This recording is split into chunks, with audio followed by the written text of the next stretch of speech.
पहाड़ियों और नदियों के दरमियान वाक़े एक पुरसुकून गांव में रामू नामी एक गरीब किसान रहता था।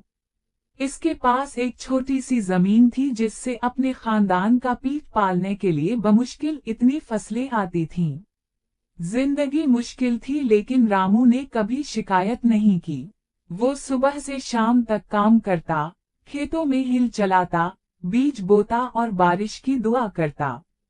रामू अपनी बीवी मैना और छोटी बेटी चटक्की के साथ रहता था।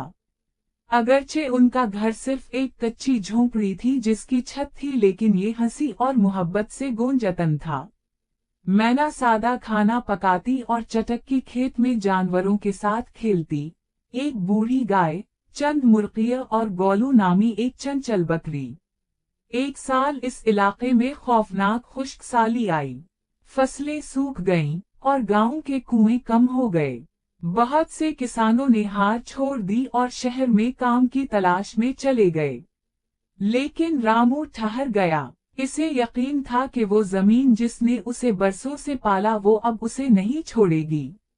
एक शाम, अपने खेत से सूखे घास को साफ करते हुए, रामू को एक छोटा, चमकदार बीज मिला जो उसने पहले नहीं देखा था। मतजस्सुस होकर वो उसे घर ले गया और मैना को दिखाया। वो मुस्कुराई और कहने लगी, पौधा लगाओ, शायद ये जमीन का तोहफा हो। रामू ने अगली सुबह बीज लगाया और अपने पास मौजूद थोड़े पानी से पानी पिलाया। दिन गुजरते गए और आहिस्ता आहिस्ता एक छोटा सा सब्ज अंकुर नमूदार हुआ। दूसरी मुरझाई हुई फसलों के बरअक्स ये पौधा लंबा और मजबूत हुआ, यहाँ तक कि ज्यादा पानी के बगैर। कुछ हफ्तों बाद पौधे ने फल दिया, बड़े सुनहरी फल जो सूरज की रोशनी में चमकते थे।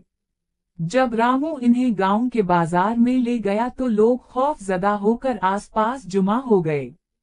शहर के एक ताजिर ने उनके लिए अच्छी कीमत की पेशकश की और जल्द ही रामू अपने घर को दोबारा बनाने और अगले सीजन के लिए बेहतर बीज खरीदने के लिए काफी रकम कमाने के काबिल हो गया। रामू को इस जैसा दूसरा बीज फिर कभी नहीं मिला, लेकिन इसकी जरूरत नहीं थी। पुरस्कार पौधे ने अपना काम कर दिया था, इसने उसे उम्मीद दी और दूसरा मौका दिया।